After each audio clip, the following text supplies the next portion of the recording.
Halo Sahamania, hari ini kita akan membahas satu perusahaan yang di-request oleh teman-teman kita. Ini adalah perusahaan yang bergerak di bidang farmasi ya. Di tahun 2023 sekalipun, tetap saham farmasi itu memiliki tempat tersendiri bagi semua investor. Karena sejak terjadinya pandemi, masyarakat jadi lebih concern tentang kesehatan. Jadi meskipun pandemi mungkin sudah terlihat, sudah mulai lebih reda, tetapi masyarakat sudah tahu tentang pentingnya menjaga kesehatan. Jadi akhirnya saham-saham farmasi pun bisa mempertahankan usaha mereka lebih baik lagi. Termasuk satu perusahaan ini yang di-request oleh teman-teman kita ya. Nama perusahaannya adalah Pyridam Pharma Tbk. Dengan kode emiten PYFA atau kita panggil aja PIFA. Dimulai dari sejarah mereka terlebih dahulu. Jadi mereka ini banyak sekali produk-produknya ya. Dan juga ada satu produknya yang lumayan terkenal. Mereka juga mendistribusikan betadine yang dipakai untuk sebagai antiseptik berbagai luka dan juga berbagai keperluan lainnya. Kita akan lihat sejarah daripada perusahaan yang satu ini, bagaimana fundamentalnya, apakah menarik atau tidak ya. Kita akan lihat langsung dari sejarah mereka. Mereka memulai didirikan pada tahun 76, memulai dari pabrik kecil. Lalu tahun 85 memiliki divisi farmasi yang berkembang pesat.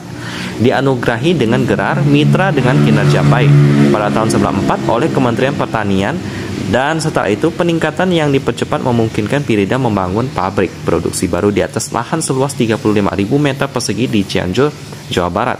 Dengan desain, mesin, dan manajemen lingkungan, pabrik mulai beroperasi pada April 2001. Nah, dan ini moto mereka, hidup lebih sehat dengan Pyridam Pharma.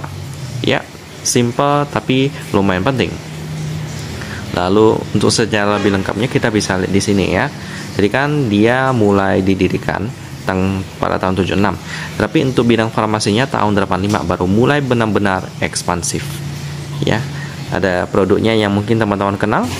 Kalau saya sih agak asing dengan produk-produk mereka ya. Palingan betadine yang saya lebih kenal. Ya, mereka melakukan diversifikasi bisnis dengan memproduksi dan memasarkan obat-obatan pada tahap awal ekspansi bisnisnya ya. Ini pada tahun 85. Tahun 2001 mengoperasikan pabrik tadi yang kita lihat ya. Dan juga sekalian melakukan IPO juga ya. Lalu 2005 mendapatkan berbagai jenis sertifikat ya. 2011 juga mendapatkan sertifikat sekali lagi. 2013 mereka berhasil mendapatkan sertifikat lagi ya. Banyak sekali sertifikat yang dipakai untuk menunjang bisnis farmasi mereka. 2017 mendapatkan sertifikat lagi, 2018 dan sekali lagi mendapatkan sertifikat halal ya. Lalu 2019 mereka berhasil mendapatkan sertifikasi lagi. Banyak banget ya, saya nggak usah jelaskan satu persatu karena intinya itu untuk menunjang keperluan bisnis mereka yang bergerak di bidang farmasi. Lalu 2020, tepatnya tanggal 20 Juli, terjadi penjualan saham perseroan dari PT Pyridam International kepada Rejuve Global Investment Pte Ltd ya. Nah, akhirnya dipegang sampai 47,61% oleh perusahaan Singapura yang satu ini. Lalu selanjutnya, setelah itu pada tahun 2020 juga melakukan investasi sebesar 990 lembar saham atau sekitar 99% saham para PIFA Heart Singapura, yang mana kegiatan usaha entitas anak adalah berusaha di bidang research and experimental development on biotechnology, life and medical science. Lalu juga mendapatkan sertifikasi lagi ya.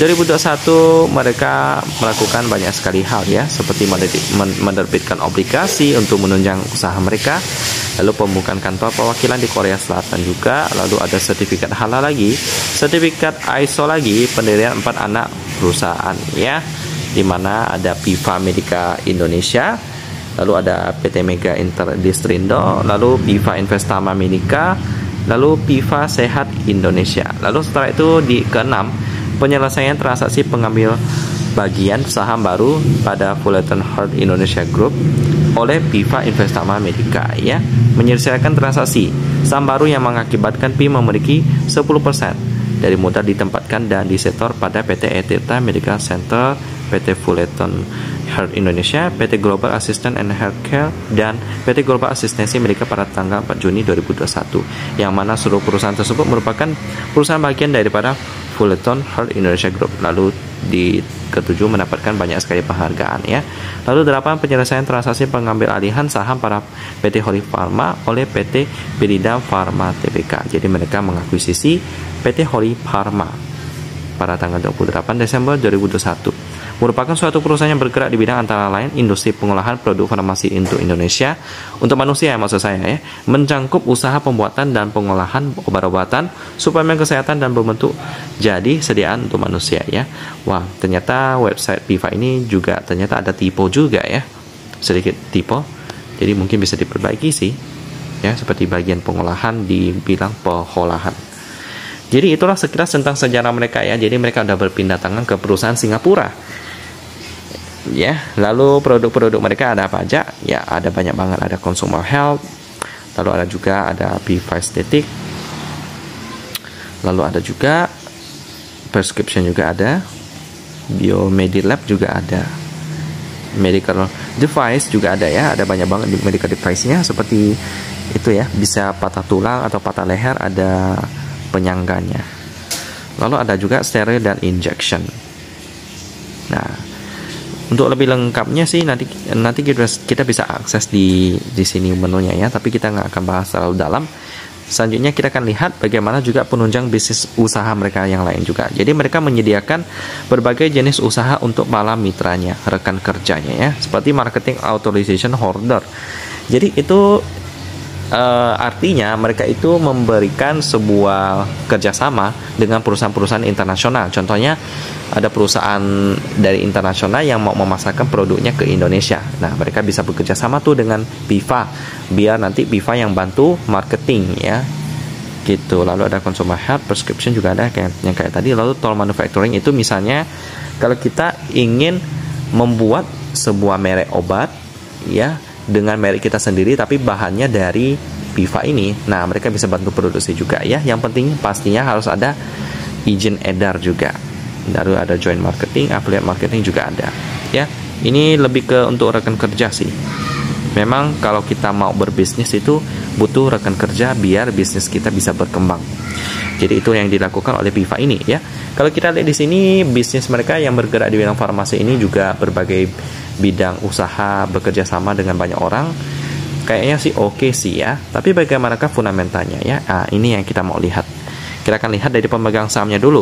Porsi masyarakatnya 24%. Ini aman. Lalu ada Rejuve Global Investment ya, perusahaan daripada Singapura. Beritanya sih aman-aman aja. Jadi kita langsung lanjut ke laporan keuangannya yang sudah update sampai kuartal ketiga PIFA ini ya. Ini dia. Kita lihat di kuartal ketiga. Lalu kita download PDF-nya. Oh, belum ada ya? Bentar.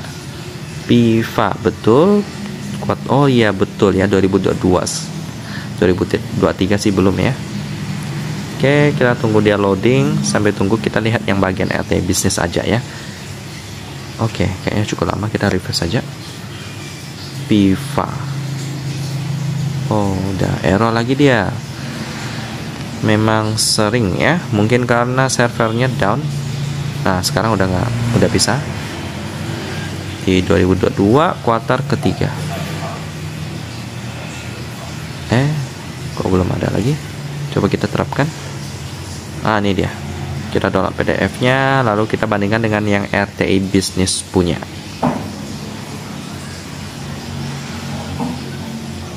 Oke, udah. Nah, ini dia teman-teman.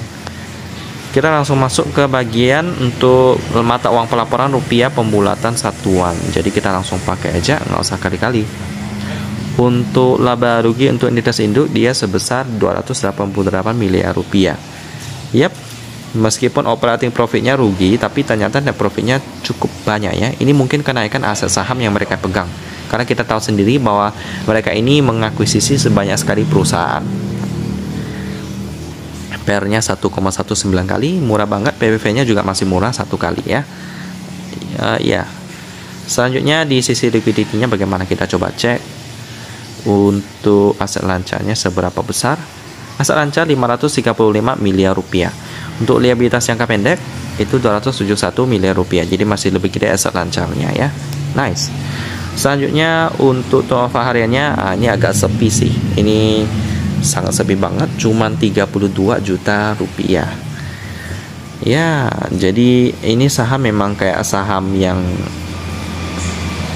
ibaratnya udah sangat dingin ya, karena nggak terlalu banyak orang yang mengenal saham ini juga. Jadi transaksinya sangat sepi. Meskipun porsi publiknya cukup gede, 24%. Mungkin karena market cap-nya yang masih kecil ya, cuman 457 miliar rupiah. Jadi transaksinya masih sepi juga. Tapi kalau ditanya apakah PIFA ini layak untuk diinvestasikan, kalau teman-teman kalau cuman mau investasi sih boleh. Tapi kalau untuk trading sih ya nggak segampang itu ya, karena ya sangat sepi banget. Kalau kita udah beli, mau jual susah karena nggak ada yang mau beli juga. Tapi kalau mau investasi sih ya kenaikan sahamnya udah tinggi banget sih. Dari 2018 harganya 150, sekarang harganya udah 855. Itu berarti udah 5 kali lipat ya harga sahamnya ya. Agak berbahaya sih.